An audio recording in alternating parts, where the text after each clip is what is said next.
Imagine if you were talking to someone new and you were telling them the best story of your life. You were telling them about how you went to a foreign country, all your adventures and mishaps, and after you're done, they tell you in broken English that they don't speak English. I can imagine your frustration. You put in all this work to paint a perfect picture and describe everything in detail, and yet they do not understand anything. Now, will you be mad at them for not understanding? Of course not. They don't speak English, it's not their fault. If anything, you should have made sure that they understood English before elaborating on your story. Yet this is exactly what most of us do in our relationships. Gary Chapman, the author of the book The 5 Love Languages, says that human beings have 5 love languages that they usually understand love in. Now everybody's love language is different, and if you're not speaking in their love language, no matter how hard you try, they're not going to feel loved. You must have seen this in your life all the time. There are two people who really love each other, and you can really tell that they do love each other, but one person always seems to complain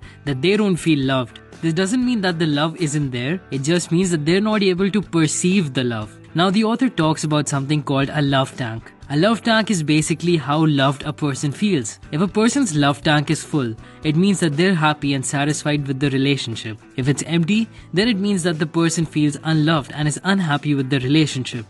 Empty love tanks are the basis for a lot of problems in relationships. You need to make your partner feel loved in their particular love language in order to fill up their love tank. And this isn't just for romantic partners. This is applicable to all kinds of relationships that you have in your life. If you want to make your mother feel loved and you give her a gift, and that's not her primary love language, then she's not going to feel loved. So what are the 5 love languages? The first one is words of affirmation. A lot of people prefer to be told good things about them to feel loved. I had a friend who was in a relationship with a girl, and he would do everything for her. He would go to the ends of the earth to meet her needs, but still his girlfriend would always complain, "Oh, he doesn't love me enough." And that's because her love language was words of affirmation.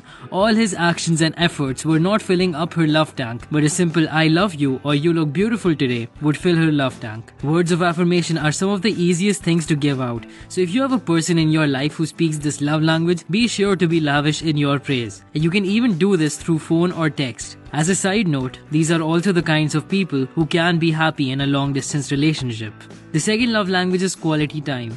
Some people feel loved if you spend some time with them. Going for a walk, playing a game together, or making dinner together consist of quality time. Quality time is special because you're both doing something or spending some time together with the intent of nurturing the relationship. This is also applicable outside of romantic relationships. Maybe your mother loves spending time with you, so in order to make her feel loved, you should spend some time with her. I believe that any time you spend with a person that you love should be quality time. This will help you nurture the relationship and will make sure that the other person does not feel unloved. Third is receiving gifts. I've always wondered why some people don't really like receiving gifts from their significant others, and after reading this book, it became clear to me. It's because their love language was not receiving gifts. But there are also some people who love receiving gifts, even if it is something tiny and insignificant. To them, even a small token of appreciation signifies a love that is deeper. Now, if you have a person who loves receiving gifts in your life, it doesn't mean that you have to break your bank to make them happy. Again, it's the thought that counts here.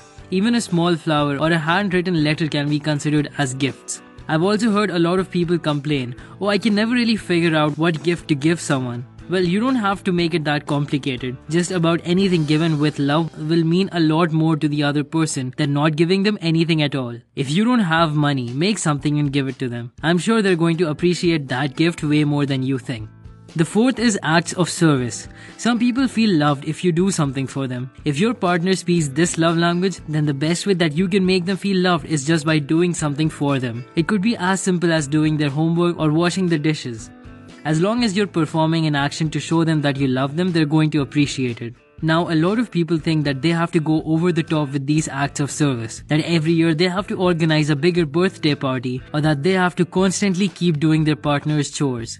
That is not the point. The point is that you spend a little time and energy to make sure that your partner feels loved and appreciated. A little sacrifice here and there will go a long way for your relationship. And the fifth is physical touch. A big hug, a kiss, or holding hands all come under this. People who speak this love language would love it if you gave them a big hug instead of a really expensive gift.